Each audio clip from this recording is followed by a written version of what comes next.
Buenos días, de nuevo, o buenas tardes ya, aquí en España. Ya hemos dejado pasar unos minutitos de cortesía, ya se están conectando nuestros asistentes a este nuevo webinar que ponemos en marcha desde el Consejo Andaluz de Cámaras de Comercio, entidad desde la que me honra darles a todos ustedes la bienvenida a este nuevo seminario que organizamos en el marco de un proyecto que desarrollamos en colaboración con la Consejería de Universidad de la Junta de Andalucía, el proyecto que es el Startup Andalucía Roadshow. Por eso está enfocado en el sector TIC. Es un proyecto que estamos desarrollando hasta mediados del año que viene para detectar cuáles son las mejores startups de Andalucía. Es un poco nuestro objetivo. En el marco de ese proyecto estamos desarrollando actuaciones de sensibilización y de información sobre, porque una parte importante de la vida de las startups es el estar en los mercados internacionales, por su propio concepto lo incluye, ¿no? Y nosotros siempre teníamos claro que a la hora de poner en marcha alguna actuación específica en materia de internacionalización, que además está financiada en el marco de esos convenios, y es importante decirlo, con fondos FEDER de la Unión Europea en el marco de un programa que se llama PIP de las Cámaras de Comercio de España para la promoción internacional, pues nosotros siempre hemos tenido claro la importancia de focalizar nuestro objetivo, sobre todo en el sector TIC, en el mercado de México. México es un mercado muy atractivo, nosotros sabemos que lo es y queremos que todos vosotros o todos ustedes lo sepan también. Es un mercado joven, es un mercado, como nos van a comentar próximamente las personas que nos acompañan hoy, que bueno, que todavía podemos decir que está en crecimiento, que ya es bastante para cómo está la economía a nivel internacional, ¿no? Y que tiene unas enormes posibilidades desde el punto de vista del sector al que nos estamos, en el que nos estamos enfocando. Porque, entre otras cosas, incluso el propio idioma nos ayuda, ¿no? El hecho de que todos nos podamos comunicar en el mismo idioma es una cosa también muy positiva, ¿no? Y en ese contexto es en el que se está desarrollando la jornada de hoy. Yo quiero darle las gracias muy especialmente a las dos personas que nos acompañan, mexicanos, por todo el tema de la diferencia horaria y demás. También a los que nos están oyendo, las empresas que están apuntadas, anotadas en este webinar, porque también la hora para nosotros es un poquito complicada, un poquito antes de la hora del almuerzo, con lo cual, bueno, pues muchísimas gracias a todos por estar presentes. Yo les decía antes, cuando teníamos todavía el micrófono cerrado, a mis compañeros de mesa, que soy la que menos tiene que hablar aquí, porque tenemos el lujo de contar con estos dos grandes expertos, pero sí quiero pararme un poquito y me voy a permitir leerlo porque su currículum es interesante e importante y no quiero que se me pase nada, ¿no? Para que todos ustedes sepan quién nos está acompañando en el día de hoy. Además, me complace decirles que son colegas, que yo también, como ustedes dos, soy abogada de profesión, con lo cual, pues aquí estamos un poco entre abogados, que esperemos entre todos hacerles transmitir con claridad, como nos gusta, ¿no?, a nosotros, todas estas oportunidades que queremos mostrarles. En primer lugar, nos va a compartir un rato con nosotros Marco Antonio González Reynoso. Marco Antonio nos va a hablar sobre la situación actual y los aspectos legales del mercado mexicano, justo en este momento tan confuso y tan difícil, ¿no?, de la economía a nivel global. Marco Antonio es socio de GRND Abogados en Ciudad de México, es titular de la Correduría Pública 80 de la Ciudad de México. Son unas terminologías que a lo mejor en España no son similares, pero quería decirlo, es como, bueno, un corredor de negocios, digamos, ¿no? Y también a su vez es mediador privado por el Tribunal Superior de Justicia de la Ciudad de México. Entre sus méritos profesionales destaca la asesoría a empresas para la estructuración e implementación de diversos modelos de inversión en México y mediación en conflictos empresariales.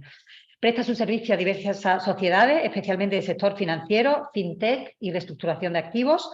Actúa como auditor de empresas que buscan la obtención de financiación y participa también en la construcción de proyectos de inversión, que ahí es quizá la parte un poco que más nos puede interesar, ¿no?, como responsable de estructuración legal y evaluación de activos.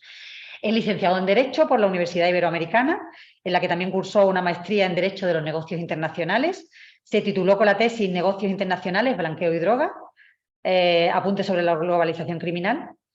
Es especialista en evaluación de intangibles y tiene un máster en Derecho Penal por la Universidad de Sevilla. Cuenta con diversos diplomados, destacando el de Litigación Oral Internacional en la Universidad Alberto Hurtado de Chile, Arbitraje Comercial Internacional en la Escuela Libre de Derecho, Evaluación de Obras y Evaluación de Intangibles. Bueno, con este plantel yo les quiero dar la palabra y ya cuando termine su exposición paso a presentar al segundo de nuestros oradores en la mañana de hoy. Simplemente decirles que durante todo el tiempo, para no ir interrumpiendo, creo que lo más operativo será que nos vayan dejando sus preguntas y respuestas en el chat del foro y nosotros vamos al final, tendremos un tiempo dedicado a resolver esas consultas y las vamos viendo sobre la marcha, si os parece. Así que sin más, yo le paso la palabra a Marco Antonio, cuando quiera. Mercedes, muchas gracias y muchas gracias a la Consejería de Universidad, Investigación e Innovación de la Junta de Andalucía y al Consejo Andaluz de Cámaras de Comercio por esta invitación y muchas gracias para todos los presentes por su tiempo. Bueno, sin más preámbulo, si me lo permiten, les voy a compartir la pantalla para que vean una pequeña presentación que preparamos.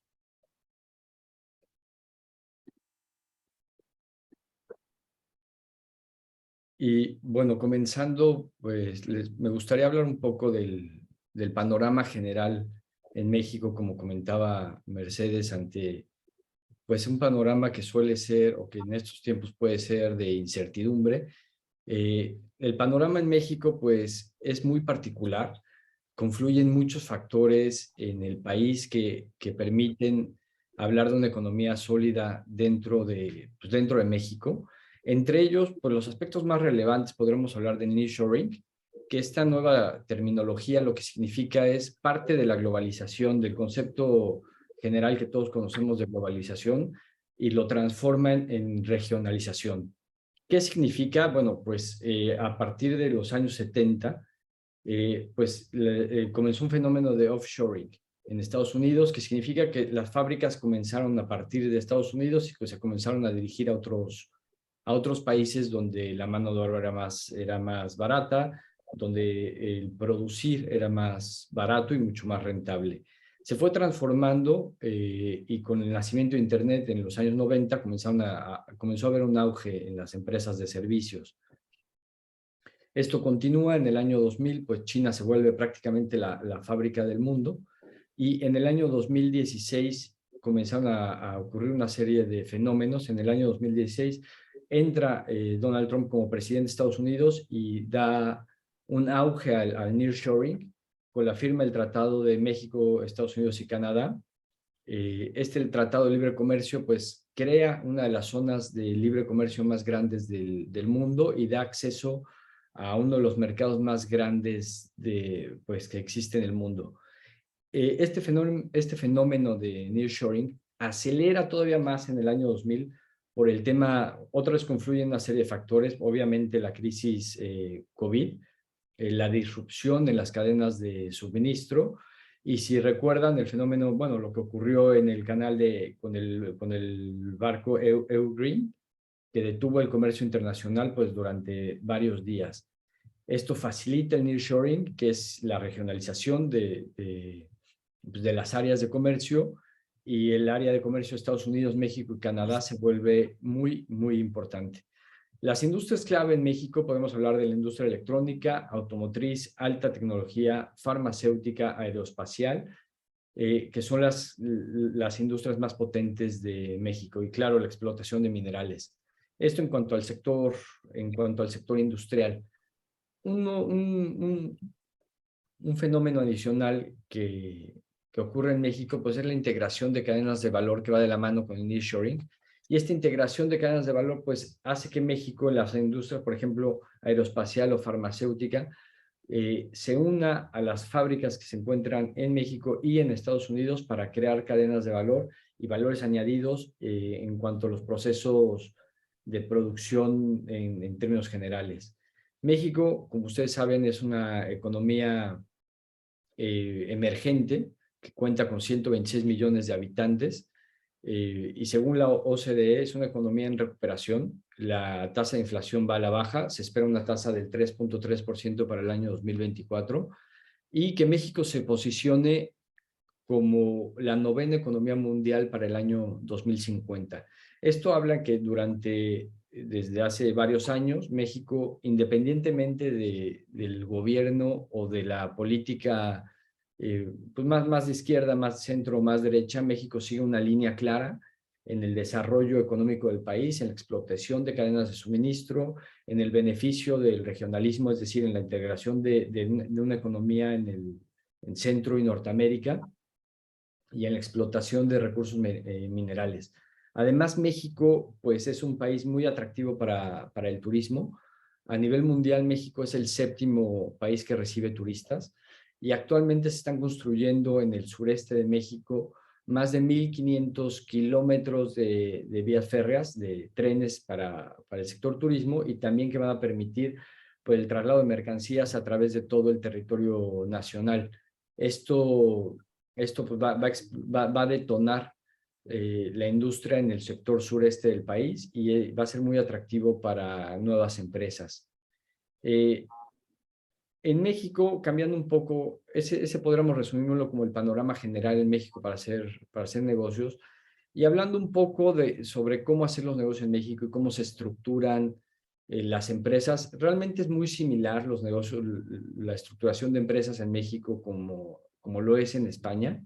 Las sociedades suelen ser muy similares, sociedades anónimas, sociedades de responsabilidad limitada, sociedades unipersonales que existen en España, toman figuras muy parecidas en México a través de la intervención y se formalizan a través de la intervención de notarios o de corredores públicos, que es mi caso, que, bueno, ustedes recordarán en España que antiguamente existían los corredores de comercio. Estas figuras en España fueron absorbidas en el año 2000 por el notariado y se creó un cuerpo único de fedatarios. Eso no ha ocurrido en México, así que existimos dos cuerpos, que es el de notarios públicos y corredores públicos. Nuestra función se enfoca principalmente en empresas, no tanto en personas físicas, y nos especializamos en la creación de empresas y en el acompañamiento de estas a lo largo de su vida, ¿no? Los modelos de negocio en México, como les comentaba, desde crear una sociedad, puede ser, es muy variado y un panorama general sería pues que pueden tener una comercializadora, una importadora, pueden entrar como inversionistas, pueden abrir una sucursal, una oficina de representación o simplemente utilizar algún tipo de contrato con una sociedad mexicana para que ésta sea la que se encargue pues, de todos sus trámites y de toda su estructura legal en México. Este último panorama es muy común, sobre todo en empresas del sector fintech, el del sector financiero y de tecnologías, de nuevas tecnologías. ¿Por qué? Pues porque brincan o se pueden saltar todo el tema burocrático de crear una nueva empresa, de acudir a México físicamente, quiero decir, y de tener o de incurrir en gastos que eran inevitables hace algunos años. Algunos aspectos legales que se tienen que considerar en México antes de invertir son tanto los tratados que tiene México, que lo comentaba hace un momento. México cuenta con 14 tratados comerciales con más de 50 países. Uno de esos tratados es con la Unión Europea y brinda diversas facilidades para la importación de mercancías, como lo es una tasa fija de un arancel o cuotas preferenciales para la importación. Y en términos generales, México es muy abierto a la inversión pública. Últimamente, aunque se puede tener una percepción distinta, México es muy receptivo a la inversión extranjera. De hecho, es uno de los países que más inversión extranjera recibe en el mundo. Me parece que es la 9ª o la 10ª potencia en recibir inversión extranjera. Y esto se da porque la mayoría de las áreas para invertir en México no tienen ninguna restricción. Las que se encuentran restringidas pues son sectores pues muy pequeños como minerales radioactivos, generación de energía nuclear, acuñar moneda, la explotación y extracción de petróleo, y algunas se encuentran reservadas a mexicanos, como lo puede ser el transporte de pasajeros o algunos servicios profesionales y técnicos. Como les digo, es algo muy segmentado y normalmente las empresas extranjeras no tienen ningún problema para para consolidar su inversión en México, ya sea inversión directa o inversión indirecta. Sí es verdad que en algunas actividades que pueden ser muy atractivas se cuenta con un límite de inversión extranjera de un 49%, sobre todo en servicios portuarios, navieros o navieras, en servicios de educación, que esto significa en servicios de educación en cuanto a la creación de nuevos institutos o en la construcción o explotación de vías de comunicación, sobre todo en vías férreas, que es lo que destacamos. Y que, como les comentaba hace unos momentos, es un sector que está en auge, sobre todo en el sureste del país, en 3 o en 4 estados del sureste, que se están construyendo, como les decía, más de 1,500 kilómetros de vías férreas y 14 o 15 estaciones de paradas y de estaciones que van a tener. Y esto pues va a detonar y se prevé que se detone la inversión en el sureste del país, que es una de las zonas de menor poder, de menor atracción, o hasta este momento de menor atractivo para la inversión extranjera. ¿Por qué? Porque no se encontraban desarrolladas. Y ahora todos estos lugares y estos pueblos que se encuentran literalmente en medio de estos estados y de la selva y de los manglares, pues van a ser accesibles y se está creando una zona turística que nunca antes había explotado en México. Ahora, una de las preguntas, un tema que suele ser muy importante y que nos suelen consultar bastante en México sobre cómo se realizan las importaciones en México, pues aquí hemos creado un pequeño diagrama en el que se explica y se los voy a comentar punto por punto. En México, antes de importarse, se tiene que generar un pedimento de importación. Este pedimento de importación se tiene que hacer forzosamente por una empresa mexicana. Hay algunas excepciones en que las empresas extranjeras lo pueden tramitar, sin embargo, por los propios requisitos que implica, se sintetiza siempre en que una empresa mexicana sea la que preste este servicio, ya que si lo hace una empresa extranjera, pues tiene que acudir a México, tiene que acreditarse como una empresa extranjera que realiza actos de comercio para obtener una cédula de identificación fiscal y a su vez con esta cédula comenzar a tramitar su alta en el padrón de importadores, y una vez realizado, pues puede generar este pedimento de importación. Suele ser un trámite, pues no es complejo, pero suele ser administrativamente largo, y muchas empresas o la mayoría de las empresas prefieren no hacerlo y prefieren contratar o subcontratar a una empresa mexicana, ya que pues sintetiza muchísimo pues, el proceso completo de importación. Aclarado esto y señalado que tiene que ser una empresa mexicana, tenemos que prestar mucha atención en la fracción arancelaria. Aunque ya existe una clasificación mundial de la fracción arancelaria, pues simplemente es señalarlo y precisar qué es lo que queremos importar, qué tipo de bien es el que se trata, su composición y la cantidad de bienes que se pretende importar y el volumen. En base a ello se determinan las contribuciones aplicables. Como les decía, México y la Unión Europea tienen un tratado de libre comercio, y gracias a ese tratado de libre comercio se tiene una preferencia, un arancel preferencial en el que la cuota de importación es sumamente baja. Los honorarios por la importación son 10 o 15 euros, y aunque se tienen que pagar el resto de las contribuciones, que sería el IVA y lo correspondiente a la fracción arancelaria, el impuesto empresarial por importar se omite, y el impuesto de importación pues también se omite, ¿no? Gracias a este Tratado de Libre Comercio con la Unión Europea. También tenemos que revisar las restricciones no arancelarias, lo que significa que tenemos que conocer, sobre todo en el sector de alimentos y en el sector agro, se tienen que conocer y saber si es necesario realizar algún trámite, ya sea de homologación o de certificación, sobre los procesos productivos, sobre todo en el sector de alimentos para consumo humano o animal. Suelen ser trámites que se pueden agotar a través de la homologación. Por ejemplo, en Andalucía, una fábrica que se dedica al procesamiento de carne de cerdo, por ejemplo, que es de jabú o de jamones, pues se tienen que homologar esos documentos, esas certificaciones que indican que se cumple con los procesos sanitarios, de alimentación de los animales, de procesamiento, del uso de pesticidas o de alguna, o de materias o de químicos, pues se tienen que certificar y se homologan ante las diversas autoridades en México.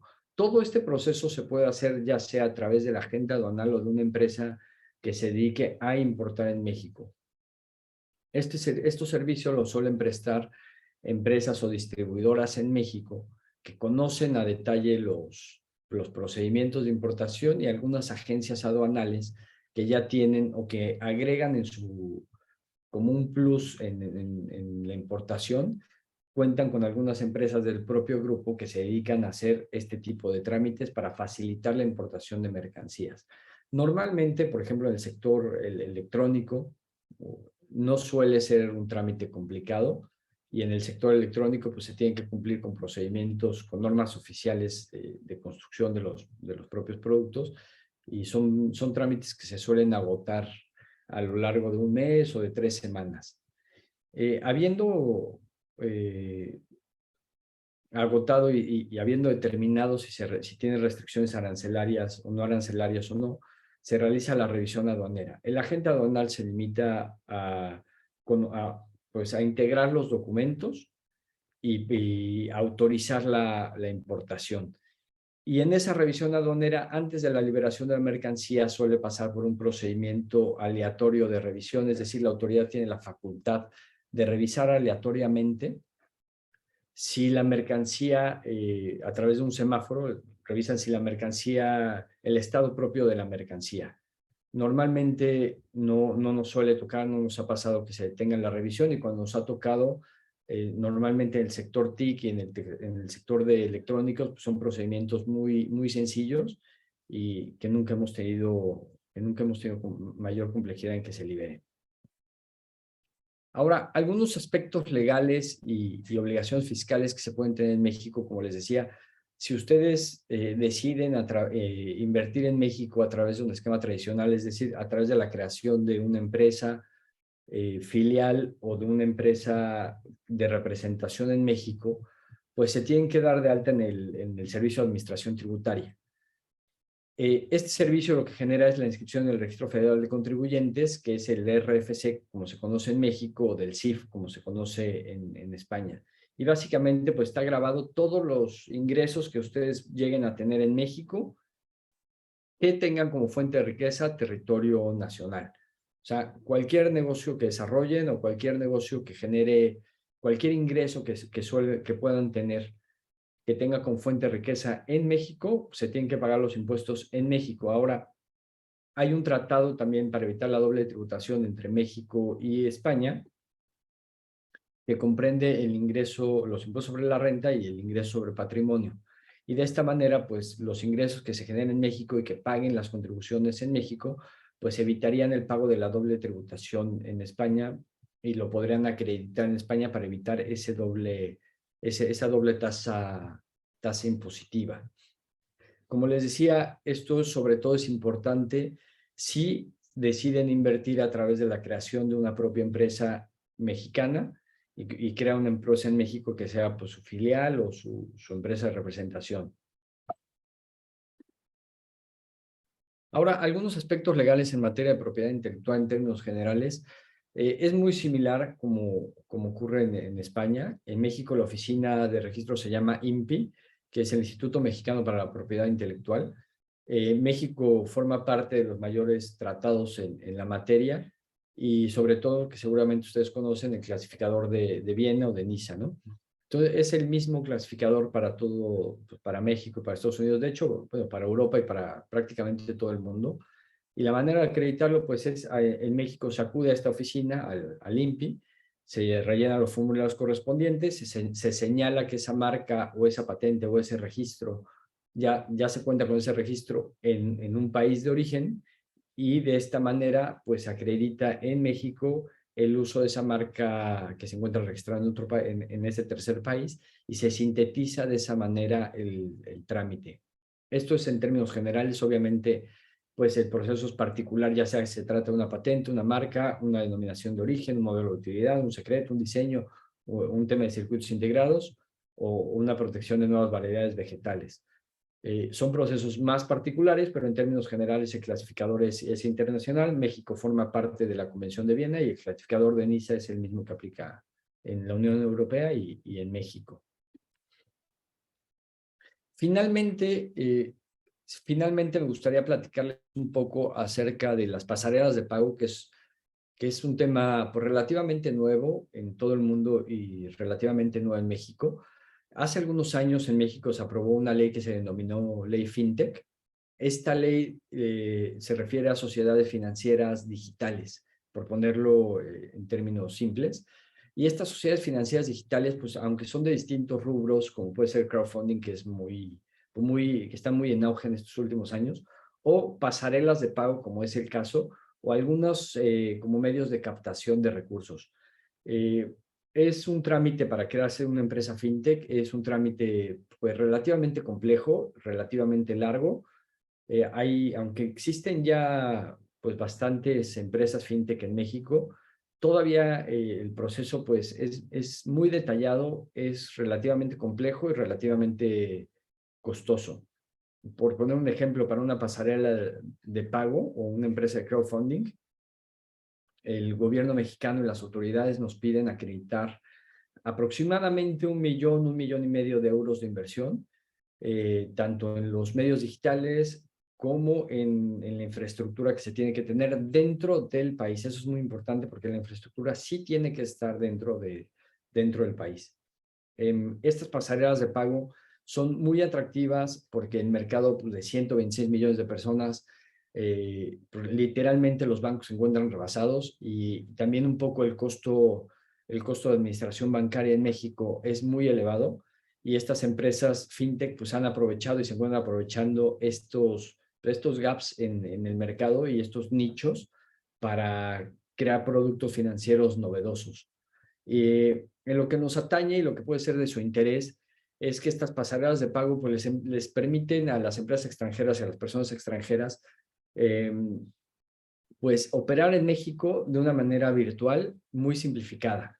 Brindan soluciones de pago tanto de servicio, soluciones de pago como integradores principalmente, y de esa manera, a través de un contrato, por ejemplo, de cobranza delegada, alguna de estas empresas, por ejemplo, una empresa extranjera, andaluza, puede acudir a México, contratar los servicios de una empresa, de una pasarela de pago, firmar un contrato de cobranza referenciada. Esta empresa de pasarela de pago pues realiza la cobranza de los clientes de esta empresa andaluza en México, al punto que se les puede prestar hasta pues, datáfonos para que hagan los cobros, y a su vez las soluciones de pago, es decir, el regreso del dinero a la empresa andaluza, lo pueden hacer a través de contrato de servicios, de comisiones o incluso de nómina. Ya sea que se realice esa dispersión de dinero a través del SPEI, que sería pues la transferencia normal en territorio nacional, o a través del código SWIFT, el código bancario para un pago, por ejemplo, de banco a banco, o retiros en cajero automático a través de tarjetas empresariales.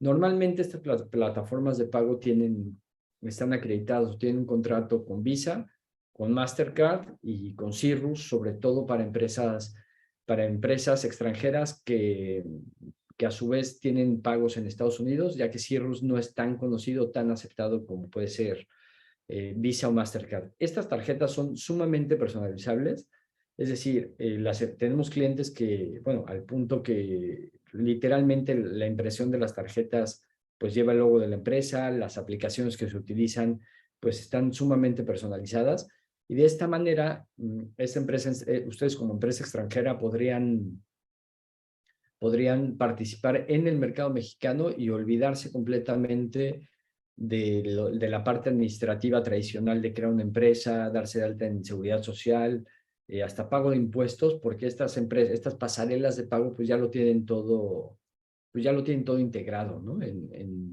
Y facilitan bastante, sobre todo el aterrizaje en México para pues operaciones de prueba o primeras operaciones que no quieren invertir en esa parte administrativa y crear una empresa y pagar un contador y pagar un auditor y tener responsabilidades pues ante la autoridad mexicana hacendaria o ante la seguridad social o ante la autoridad laboral, pues, contratan una pasarela de pago y estas empresas pues, se encargan absolutamente de todo y han resultado muy funcionales, como les comento, pues sobre todo para aterrizar en México y antes de consolidarse y antes de dar un segundo paso, pues contratan estos servicios. Eso sería todo por mi parte, pues les agradezco mucho su atención y el tiempo que han estado aquí para permitirles compartirles esta pequeña presentación.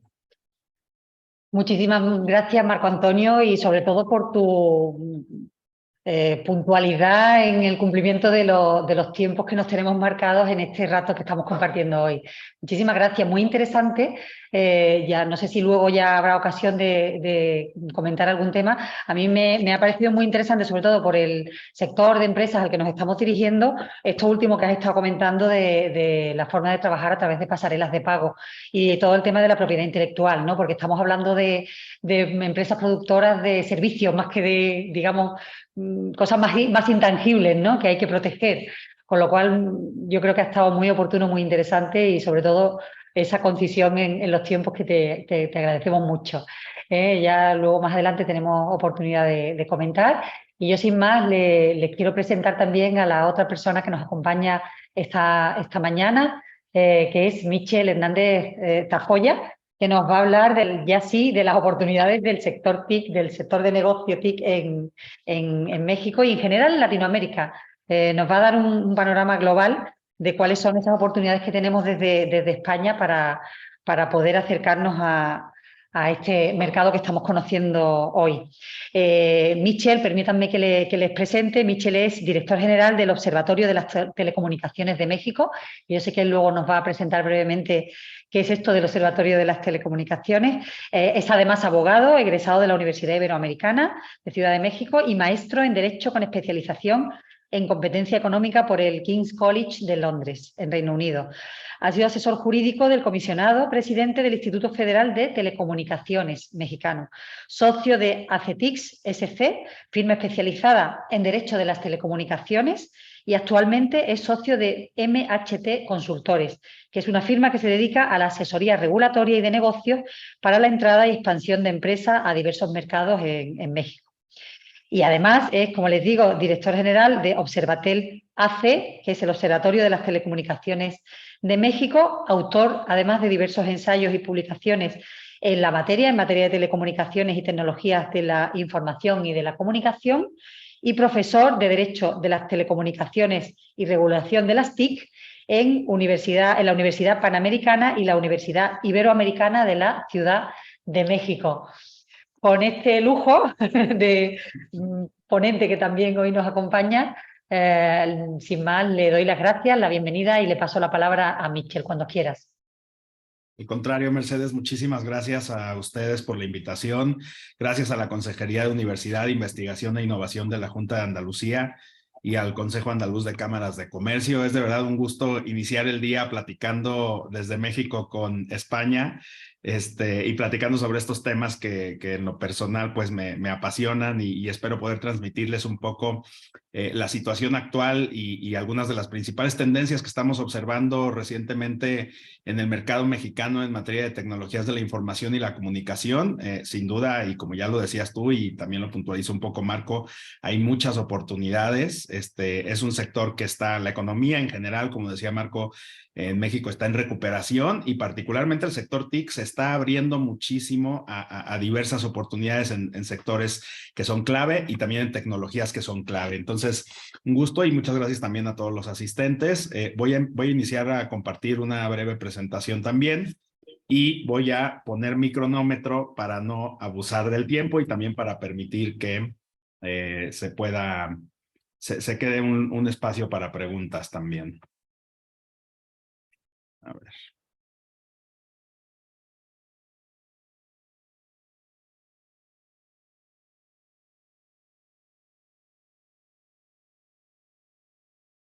Listo, nada más si me pueden confirmar que ahí se ve a pantalla completa mi presentación.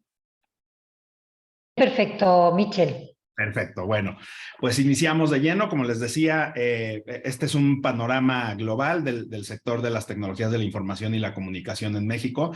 Y lo primero que hay que decir es que tradicionalmente, desde hace ya varios años, al menos una década, el sector de telecomunicaciones y radiodifusión en México contribuye constantemente al PIB nacional, alrededor de 3.2%, a pesar de contracciones económicas, a pesar incluso de que el PIB no crece a esos ritmos en general.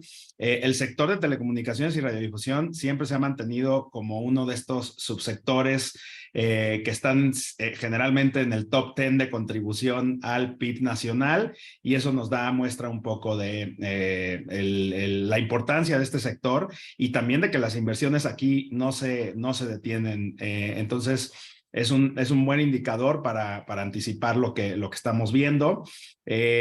Por ejemplo, en México usamos de base muchísimo, como línea de base, el año 2013, porque en ese año precisamente tuvo lugar en México una reforma fundamental como parte de estas famosas reformas estructurales que se dieron en el país en materia de telecomunicaciones. Entonces, a partir de ese momento vino realmente pues una apertura ya más decidida por parte de nuestro país hacia la inversión en general, hacia la inversión extranjera, hacia mercados más competitivos. Y bueno, simplemente como indicador para quienes estén particularmente más familiarizados con el sector, pues simplemente la cantidad de espectro asignado, de espectro radioeléctrico asignado, desde el 2013 a la fecha se ha triplicado. Estamos hablando de que en 2013 estaban asignados 222 megahertz al mercado, y hoy en día hablamos de 700 megahertz asignados ya a finales de 2021.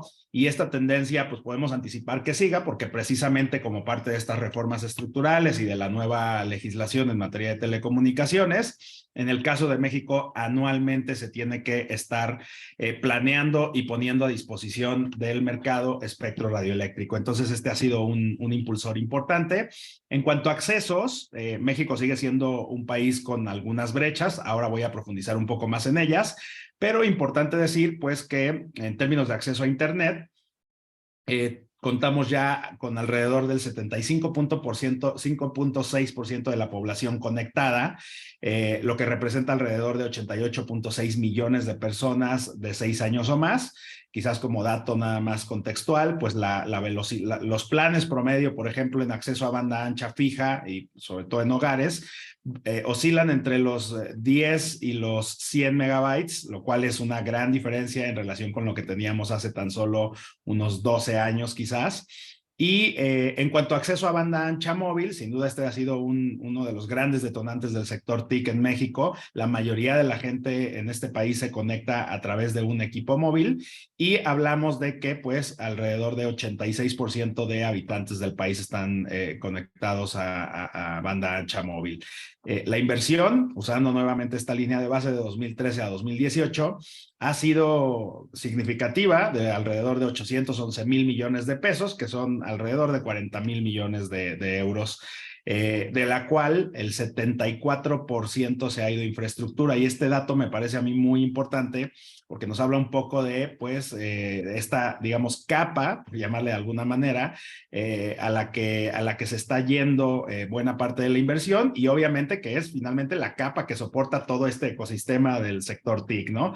Las empresas tanto de acceso a Internet fijo como de móvil han dedicado inversiones importantes al desarrollo de infraestructura. En términos de desarrollo digital, pues la verdad es que México se encuentra un poquito por encima del promedio de los países de LATAM, de la región en general. La región se encuentra alrededor de 61.16 puntos de madurez digital, según estudios de Ernst & Young. Y México está alrededor de los 62.11% de madurez digital, junto con otros países como Brasil y Chile, ¿no? Entonces, ese es un poco el panorama global del sector. Ahora, ya para entrar de lleno a lo que, pues, me imagino que a la mayoría de los que nos acompañan y de las personas que nos acompañan les interesa, pues decidí dividir esta parte de la presentación en 3 grandes áreas. Particularmente para hablar de oportunidades del sector TIC en México. Lo he hecho en 3 capas, digamos, ¿no? La primera sería conectividad, muchas oportunidades en materia de conectividad. Todavía hay muchos pendientes en el país, ahora hablaré un poco de eso. La segunda son algunas industrias clave que particularmente en años recientes, y yo diría sobre todo a partir de pues el inicio de la pandemia en 2020 y en los últimos 2 años, se han visto como muy marcadas en el caso de México en cuanto a adopción de tecnologías y también en cuanto a oportunidades que se están generando en sectores que no necesariamente las adoptan tan fácilmente, pero que a partir de la pandemia se han visto un poco más obligados. Y finalmente, algunas tendencias tecnológicas que hay que tomar en cuenta en el sector TIC en México. Entonces, sin más, pues entro a esta parte. Como les decía, México es un país particularmente complejo, ya también lo decía Marco, el crecimiento que tenemos en ciertas regiones no necesariamente va de la mano del que tenemos en otras, y específicamente hablando del sector TIC y del sector de conectividad y telecomunicaciones, pues todavía existen brechas importantes que por lo mismo, pues también abren oportunidades para empresas que participen en soluciones de conectividad. Por ejemplo, en materia de población con acceso a Internet y particularmente en banda ancha, pues en la Ciudad de México, sin duda, y en el norte del país, estados como Sonora, Nuevo León, los que ustedes ven ahí en el mapa un poco más, en azul un poco más fuerte, pues estamos en índices de 80.5%, 79, 78, 75%, la media nacional en 60.6%. Sin embargo, si vamos a estos estados del sureste, de los que ya también hablaba Marco, Oaxaca, Chiapas, quizás un poco menos Veracruz, pero también por ahí Guerrero, encontramos niveles que son abismalmente diferentes. En Chiapas hablamos, por ejemplo, de conexiones de conectividad por alrededor del 27% de la población. En Oaxaca, uno de los estados culturalmente más ricos del país, pero con una situación orográfica particular y con una situación de dispersión poblacional también particular, pues hablamos de 40%. Entonces, en términos generales, todavía existen distintas brechas regionales en el país que deben ser cubiertas. Alrededor, les decía yo, del 25% de la población no está conectada. Y como suele pasar no solo en México, sino en la mayor parte del mundo, pues la brecha urbana rural también es muy, muy importante en el caso de México todavía, mientras en las zonas urbanas el 81% de la población ya está conectada. En las zonas rurales esa proporción es de apenas del 56%. Entonces ahí hay todavía grandes áreas de oportunidad que, por supuesto, pues pensando en las actividades económicas que se realizan en esas regiones y particularmente en zonas rurales, abren oportunidades para soluciones de conectividad en el país. Hay algunas, digamos, oportunidades muy focalizadas. En términos de, digamos, de tecnologías y de adopción tecnológica, si tuviéramos que hacer una evaluación del despliegue de las redes que se ha dado en el país, pues diríamos que la mayor parte del país está entre 3G y 4G, y con independencia de eso ya se empiezan a desplegar las dos principales empresas en México de telefonía móvil, ya empiezan a desplegar redes 5G, ¿no? Entonces, son aspectos importantes a considerar en materia de conectividad. Y también me parece importante hablarles un poco sobre el contexto de algunas acciones y políticas que pueden impulsar o favorecer la adopción de ciertas tecnologías y ciertas soluciones tecnológicas. Empiezo de abajo hacia arriba porque finalmente, como les decía, partimos en el caso de México de este momento histórico de la reforma constitucional de 2013, en donde, por ejemplo, pues se reconoce precisamente el acceso a las TIC y a las telecomunicaciones como un derecho humano. Y obviamente, pues eso genera un impulso más decidido, quizás no con la fuerza que se esperaría. Muchas autoridades todavía no están conscientes digamos, de este marco, de este nuevo marco constitucional que ya reconoce las TIC y las telecomunicaciones como derecho humano. Sin embargo, cada día son más las autoridades que pues están conscientes de que hay que favorecer el despliegue de infraestructura que favorezca a su vez la conectividad y el ejercicio de estos derechos. Obviamente, esto ha favorecido el licenciamiento de espectro radioeléctrico en el país Y, por supuesto, la apertura a la inversión extranjera. Marco hablaba de ciertas industrias que tenían límites o que tienen límites. En el caso de México, por ejemplo, las telecomunicaciones antes de esta reforma estaban limitadas a la inversión extranjera hasta un 49% de manera general. Y a partir de la reforma, finalmente se abre al 100%, salvo en radiodifusión, que el límite es de 49%, además sujeto a una especie de cláusula de reciprocidad, ¿no? Donde si en el otro país o en el país de origen de la inversión no nos permiten llegar a esos niveles, pues acá tampoco se permitiría. Pero eso es solo para radio y televisión. Entonces, de los cambios importantes, ¿qué más se ha dado en fechas recientes? Bueno, pues un proyecto de los más importantes en materia de conectividad ha sido la red pública compartida mayorista, que no es otra cosa que un carrier de carriers pensado para el desarrollo particularmente de operadores móviles virtuales, finalmente que no tengan que desembolsar de inicio estas grandes inversiones que se requieren en el sector de las telecomunicaciones, y a partir de aquí pues impulsar esencialmente dos cosas: la cobertura en el país, finalmente con una red que en principio estaba pensada como una asociación público-privada y que recientemente se ha tornado un poco más hacia una red más pública o hacia una empresa más pública, porque pues por cuestiones ahí de administración y un tanto de condiciones de inversión, el Estado mexicano tuvo que entrar a inyectarle inversiones muy fuertes y también, por supuesto, adquirir un poco más de control sobre esta red pública compartida. Pero bueno, finalmente tiene recursos muy importantes, se le asignó una buena porción de la banda de 700 MHz a la red pública compartida y sigue creciendo la red en el caso de México, y es una buena oportunidad, me parece, para ciertos modelos de negocio, particularmente operadores móviles virtuales de nicho. Adicionalmente, a partir de la reforma también se generan figuras jurídicas novedosas, lo que en otros países se conoce como dominancia de alguna empresa.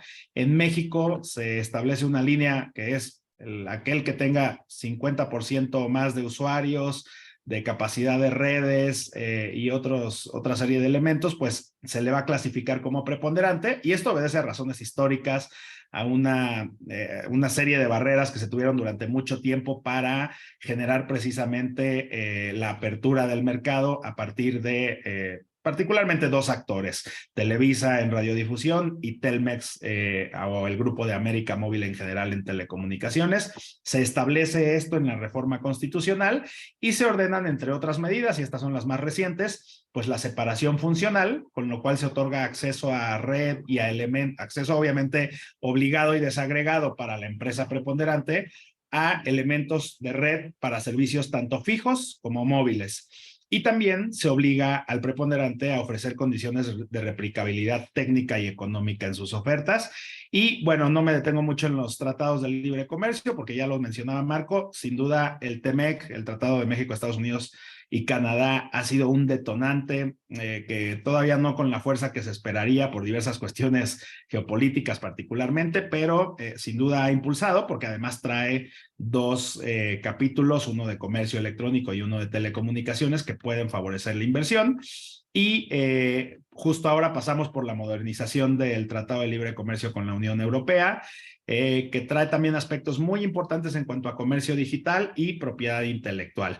Aquí del lado derecho de esta laminita nada más les dejo pues justo un tema de coyuntura, que es el destino de la banda de 6 GHz que está justo por resolverse en México.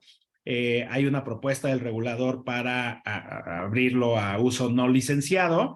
Y obviamente, como ustedes se podrán imaginar, pues hay muchas resistencias. Hay quienes lo quieren para ciertos servicios, particularmente móviles, a la luz de lo que viene con 5G, etcétera. Entonces es algo que está por definirse y que también me parece que es digamos, va a ser una definición importante en el corto plazo, porque creo que va a darse esta definición en 2023.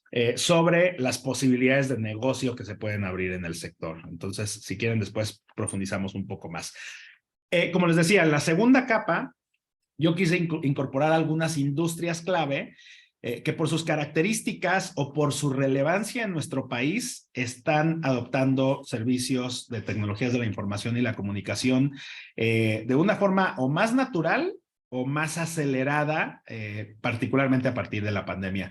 Y algunas otras, las que ustedes ven con esta flecha hacia abajo, que aunque no lo han adoptado de la misma manera que las primeras, pues las tendencias y los estudios más recientes de la región, incluso de Latinoamérica, nos hablan del gran potencial que tienen estas industrias para adoptar soluciones basadas en tecnologías de la información y la comunicación. Me refiero ahora a las primeras. Los servicios financieros, sin duda, han sido de los principales y además de los más naturales, digamos, receptores de servicios de tecnologías de la información y la comunicación. Simplemente como dato, pues el sector de servicios financieros en general contribuye con el 20%, es decir, una quinta parte de los ingresos de todo el sector TIC en México derivan de los servicios financieros. El comercio electrónico se disparó a partir de la pandemia y esta es una tendencia que parece que no se ha detenido, así que cualquier solución que tenga que ver con comercio electrónico, particularmente con e-commerce, compras en línea y servicios en línea, es particularmente ahora bien recibida en el caso de México, lo cual no sucedía antes de la pandemia. Esto fue más un poco obligado, pero la verdad es que se ha mantenido. Ha habido un incremento, por ejemplo, del 40% en los sitios web de comercio. El sector automotriz, México tiene un sector pujante en materia automotriz, es el 7º productor mundial de vehículos. El sector automotriz es el segundo en valor de exportaciones en México y el sector autopartes es el tercero, así que también las soluciones TIC orientadas al sector automotriz me parece que son relevantes a considerar, al igual que el sector de entretenimiento. Aquí del lado derecho no me detengo mucho, pero ustedes también pueden ver los principales usos que se dan a Internet en México y pues destacan obviamente mensajería, pero el segundo, digamos, lugar es acceder a redes sociales y plataformas. El tercero es escuchar música y radio. El cuarto, ver películas y series. Es decir, en México el sector entretenimiento basado en tecnología y particularmente los servicios OTT han tenido un gran crecimiento y un gran impacto. El sector eléctrico en México es el 8º productor mundial de productos electrónicos y en 2021 fue el sector electrónico el más importante en materia de exportaciones. Y ahora me refiero a esta segunda parte que yo les decía, aquellas áreas de oportunidad donde no se ha adoptado con la misma velocidad. Sin embargo, y todos los estudios prácticamente recientes mencionan que hay grandes oportunidades en México. El primero es el agroalimentario. México es el 8º productor mundial de productos agroalimentarios. Ahí hay mucho que hacer y por algunas razones no se ha adoptado tanto, particularmente por estas brechas de las que yo les hablaba, sobre todo en las zonas rurales, pues no se han adoptado tantas soluciones tecnológicas y se habla mucho de cómo se podría dinamizar este sector agroalimentario a partir de soluciones tecnológicas.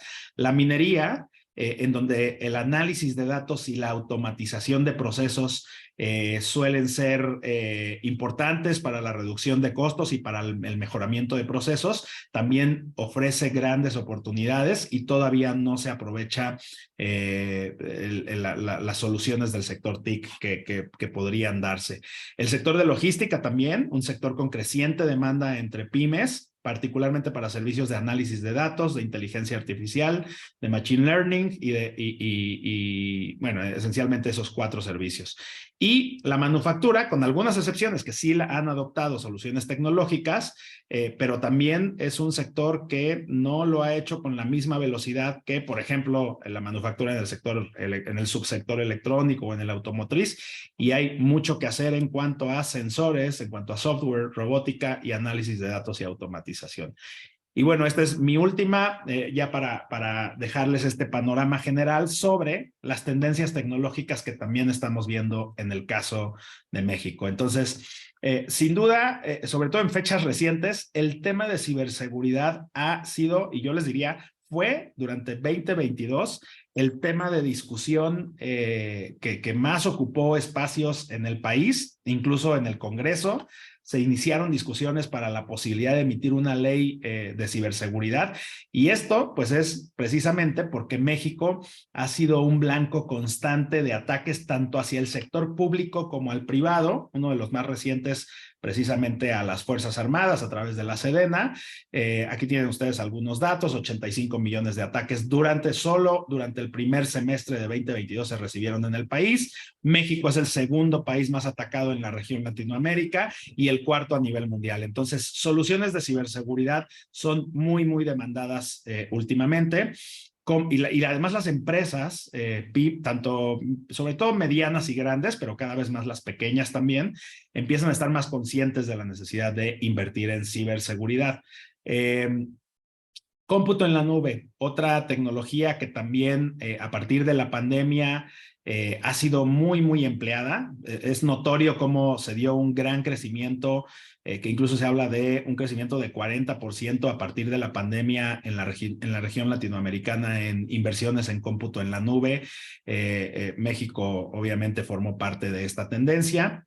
Edge Computing, que a pesar de que todavía está en ciernes esta tecnología, me parece que a partir de ciertas tendencias y derivado también de otras tecnologías, como por ejemplo el desarrollo de 5G, que apenas se está dando en el caso de México, pues cobrará mucha mayor relevancia. Aquí tienen ustedes algunos datos de, pues por ejemplo, Telcel, apenas está en 40 ciudades, un poco más de 40 ciudades ofreciendo servicios 5G, mientras que AT&T, que son las dos principales operadoras actualmente en México, está por lo pronto en 25 ciudades. Pero sin duda el desarrollo de 5G y la velocidad con que se pueda dar va a dinamizar muchísimo el edge computing, y las soluciones que se tengan ahí pues van a ser importantes.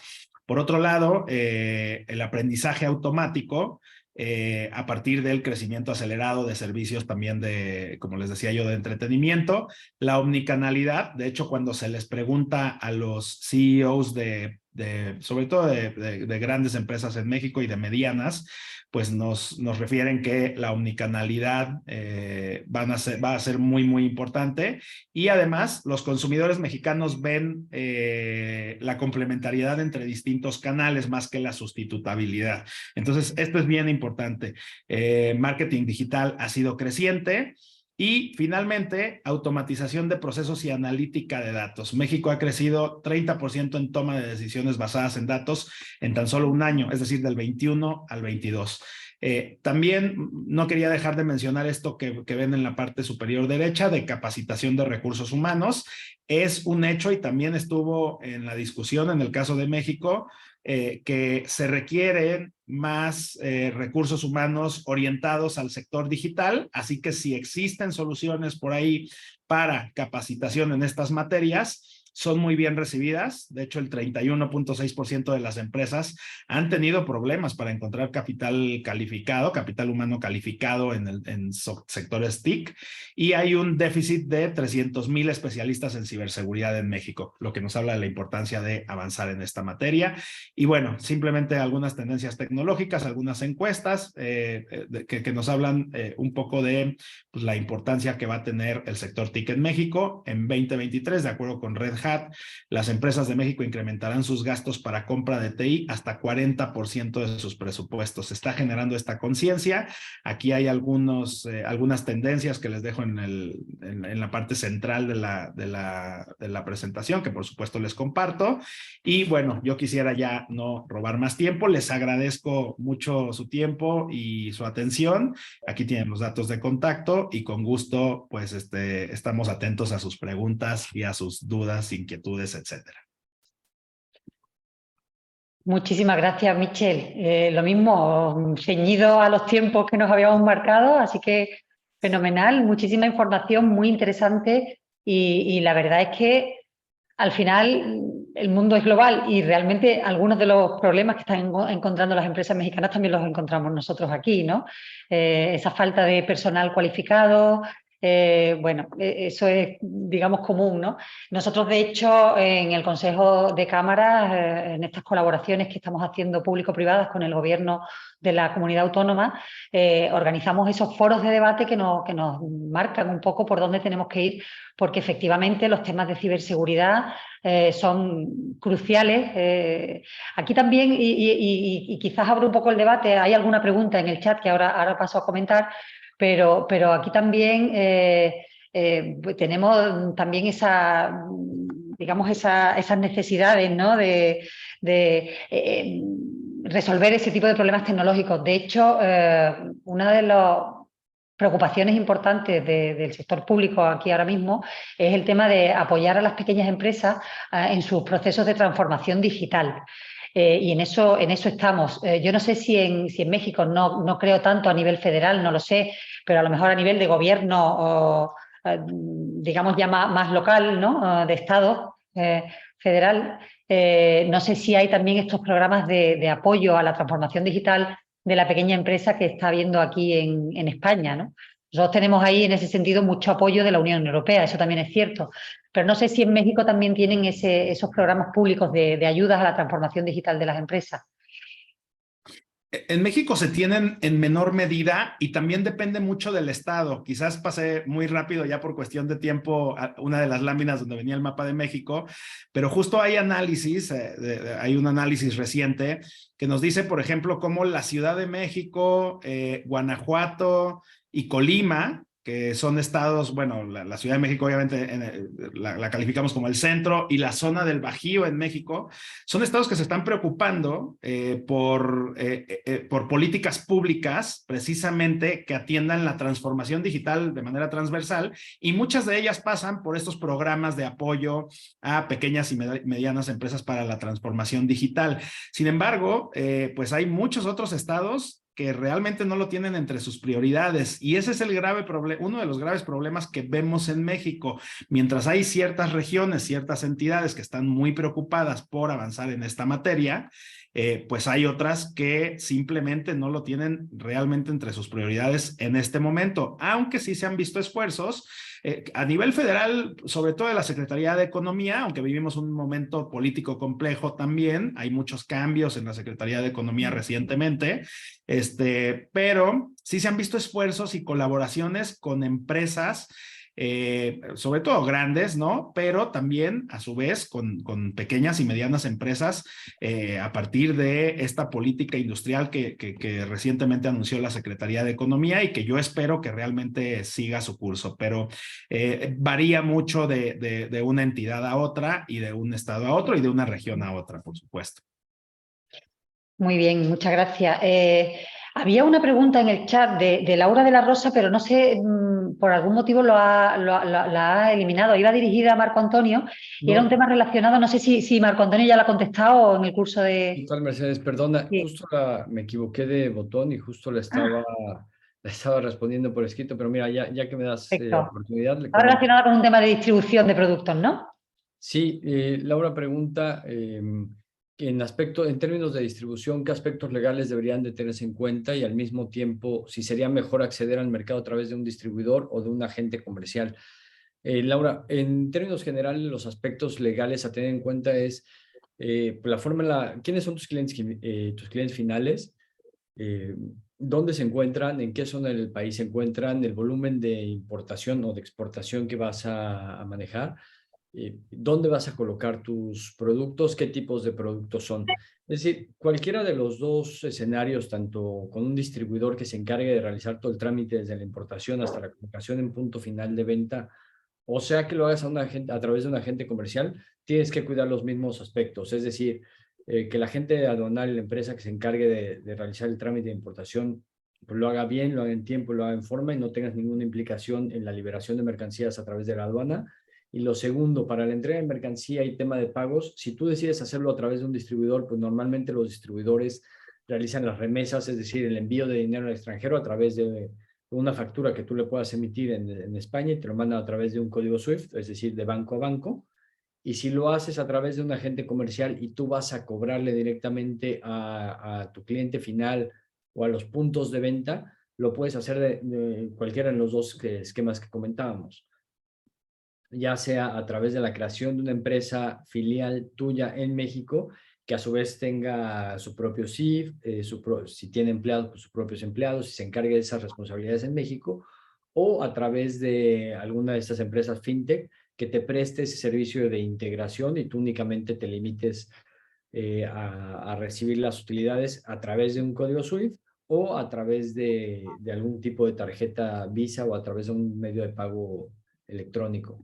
Sinceramente, decirte si te conviene más uno u otro, pues es muy difícil porque es más bien que te ajusta a tu negocio y determinar en base a ello, pues te podríamos responder pregunta a pregunta sabiendo exactamente a qué te dedicas. Con mucho gusto nos puedes contactar y con mucho gusto te podemos, sin ningún compromiso, pues te podemos asesorar, te podemos ayudar a definir qué sería lo más conveniente para ti. Muchas gracias, Marco Antonio. Yo ahora mismo no estoy viendo ninguna... Ah, perdón, estaba diciendo, no estaba viendo... Ah, no, estaba dando las gracias, Laura. Gracias, Laura. No hay ahora mismo ninguna otra pregunta en el chat. Yo sí quería apuntar que los dos ponentes que hemos tenido en esta mañana nos ofrecen amablemente la posibilidad de compartir sus intervenciones y las vamos a tener disponibles para todos los que nos estén oyendo por si ya quieren estudiarla un poquito más a fondo, porque es verdad que hemos tenido mucha información en muy poco tiempo. Realmente, digamos que la principal conclusión, ¿no?, para ir cerrando la mañana, si no hay ninguna otra intervención de los asistentes, realmente la gran oportunidad, nos las habéis contado, yo veo que es un mercado tan grande, que con que llegues a uno solo de los territorios que nos había señalado Michel, ¿no?, ya tenemos muchísimas posibilidades. Y es verdad que en ese sentido soluciones de ese tipo sí se están produciendo aquí en nuestra región. Con lo cual, bueno, pues nada, nos reafirmamos en apostar por las oportunidades que nos ofrece el mercado que hemos conocido en esta mañana. Doy las gracias tanto a los dos magníficos oradores que nos han acompañado esta mañana, como a todos ustedes que nos han acompañado también, que nos han seguido, y a partir de aquí pues nos ponemos a su disposición y esperamos verles de nuevo en otro encuentro de este tipo que seguiremos organizando en próximas fechas. Por mi parte nada más, muchísimas gracias y muy buenas tardes. Al contrario, Mercedes, gracias a ustedes. Muchas gracias por la invitación. Hasta luego. Adiós, hasta la próxima. Adiós.